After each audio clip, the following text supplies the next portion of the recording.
இன்றைக்கி நாம் அதிரசம் பண்ண போகிறோம். அதிரசத்துக்கு தேவையான சாமான் என்னன்னு சொல்லிடுறேன். வெல்லம் 1 டம்ளர் அரிசி வந்து ஊற வச்சு மாவரைக்க போகிறோம்.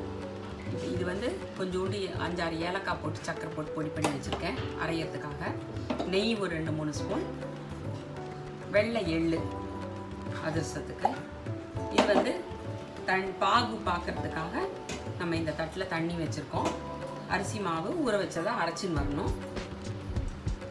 அரைச்சின்னு வந்துட்டு நான் உங்களுக்கு சொல்கிறேன். அரிசி ஊற வச்சுருக்கேன் 3 மணி நேரம்.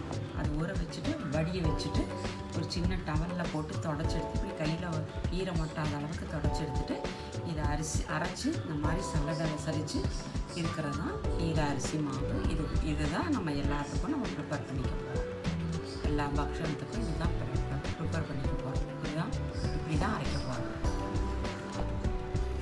இப்போ நாம் ஊற வச்ச அரிசி 1 டம்ளர் அரிசிக்கு ஊற வச்சு அரைச்சி எடுத்துன்னு வந்திருக்கோம். இதை இப்போ இது 3/4 டம்ளர் வெல்லம் வச்சுருக்கோம். இப்போ இந்த மாவு இங்கே இருக்கட்டும். இப்போ நம்ம வந்து இந்த 3/4 டம்ளர் வெல்லம் வந்து அடுப்பு பற்ற வச்சுருக்கேன், பெருசாக வச்சுருக்கேன். 3/4 டம்ளர் 1 டம்ளர் அரிசிக்கு 3/4 டம்ளர் வெல்லம். இப்போ இந்த வெல்லத்தை வந்து இதில் போட்டுருவோம். போட்டுட்டு இந்த வெல்லம் மூழ்கிற அளவுக்கு தண்ணி விடுவோம். மூழ்கிற அளவுக்கு தண்ணி விட்டால் போதும் கரையிறதுக்காக. நம்ம எப்படி பாகு வைக்கணும், இந்த பாகு ரெடி ஆகும்போது நான் உங்களுக்கு எந்த ஸ்டேஜில் மாவு போட்டு கலரணுங்கிறத நான் சொல்கிறேன்.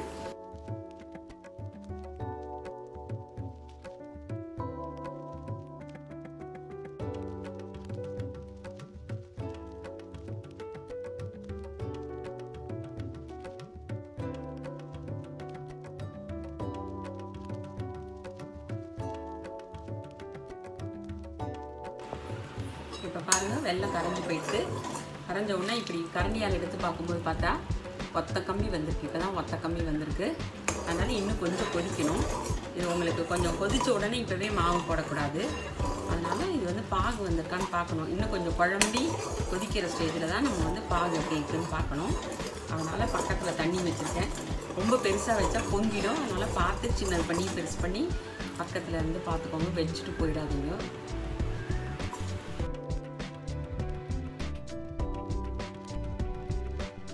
கொதிச்சுட்டு கொஞ்சமாக இருக்கறனால சீக்கிரம் வந்துடுது பாகு.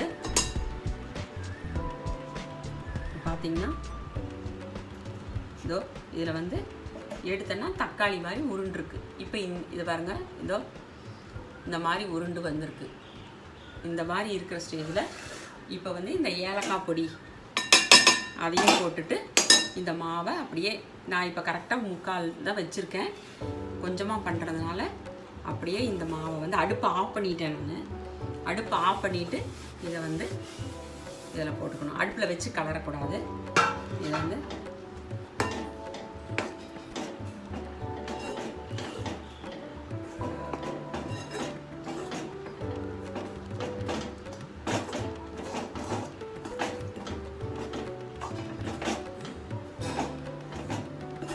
தக்காளி பாகுன்னு சொல்லுவாங்க இதுக்கு பேர். இப்போ பார்த்தீங்கன்னா இது லூஸாக தானே இருக்குது, இந்த தளன்னு தானே இருக்குது. இப்போ இன்னும் கொஞ்சம் நேரம் வெல்லமெல்லாம் என்னாகும், எப்போதுமே கொஞ்சம் நேரம் கழித்து இறுகி போயிடும். இப்போ இந்த ஸ்டேஜில் கலரியாச்சு மாவை. இந்த இடத்துல 1 ஸ்பூன் அளவுக்கு எள்ளு போட்டுக்கோங்க.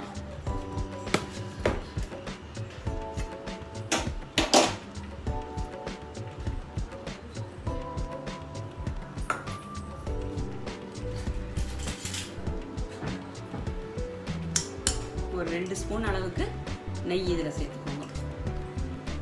அவ்வளோதான், இதுக்கு வேணுங்கிறது அவ்வளோதான். எல்லாம் போட்டாச்சு. அந்த நெய்யும் சேர்த்து இந்த மாவையும் சேர்த்து நல்லா கலரி விட்டுக்கோங்க. இந்த சூட்லேயே இருக்குது. அடுப்பு பற்ற வைக்க வேண்டாம். அடுப்பு பற்ற வச்சு கலரணுங்கிற அவசியம் இல்லை. வாசனைக்காக தான் இந்த நெய், வேறு ஒன்றும் இல்லை. இப்போ பாருங்கள், முதல்ல வந்து லூஸாக இருந்தது.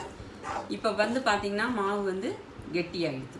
இன்னும் கொஞ்சம் நேரம் ஆற இந்த மாவு வந்து கெட்டியாகிடும். இந்த மாதிரி அதிரசம் பண்ண மாவு வந்து ஒரு 2-3 நாள் கழித்து கூட நம்ம ஒரு ஏர்டைட் கண்டெய்னரில் போட்டு வச்சுட்டு, இது வந்து இப்போ நம்ம வேறு புழியறது அந்த மாதிரி ஏதாவதுனா உடனே பண்ணி ஆகணும்.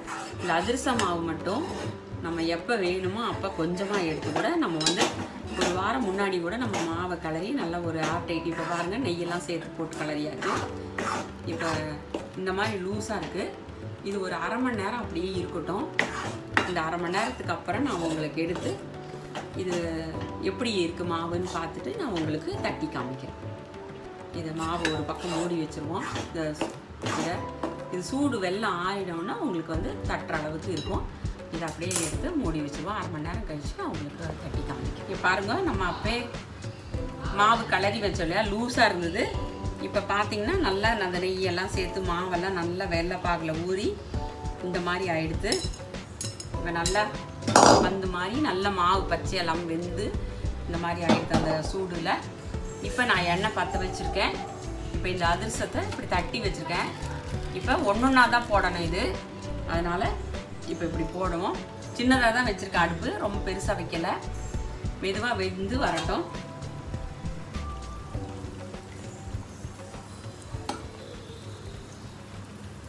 ரொம்ப பெருசாக இருந்தால் சீக்கிரமாக வெல்லம் நம்ம வேக வச்சு தானே கலரி தானே பண்ணியிருக்கோம், அப்போ கருப்பாக போயிடும், ரொம்ப செவந்து போய். அதனால் இப்போ நெய்யெல்லாம் போட்டிருக்கனால நல்லா ஊதி வருது பாருங்க. நல்லா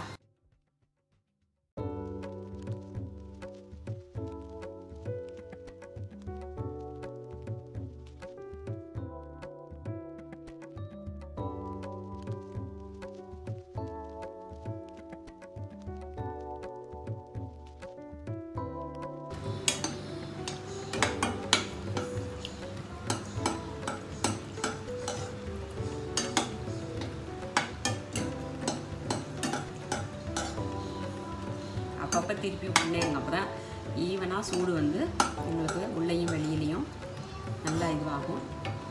கீழ் போர்ஷன்லேயும் மேல் போர்ஷன்லேயும் நல்லாயிருக்கும்.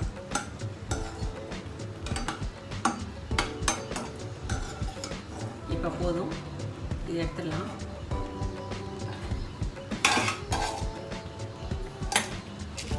அடுத்தது போடுறேன். இது போட்டு இது வெந்து வரதுக்குள்ள இது கொஞ்சம் ஆறி இருக்கும். அப்போ இந்த கண் கரண்டியவே வச்சு இதை வந்து இப்படி அமுக்கிடணும். இந்த மாதிரி கோல் இருக்கிற தட்டை வச்சுட்டு இதை வந்து இப்படி அமுக்கிட்டு அதிரசத்தை இப்படி தட்டி தான் எடுக்கணும்.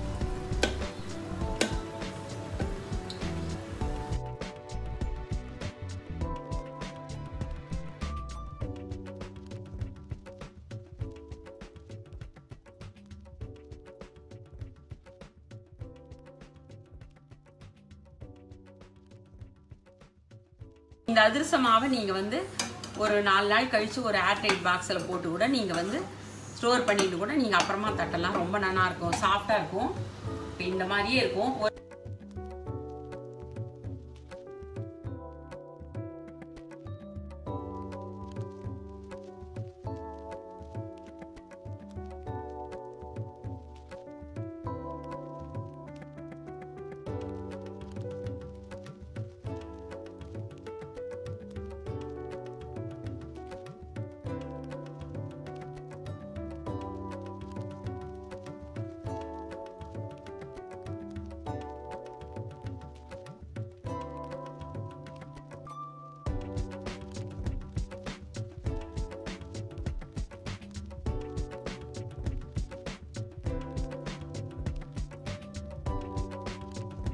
மாதிரி அதிரசம் சூப்பராக வந்திருக்கு.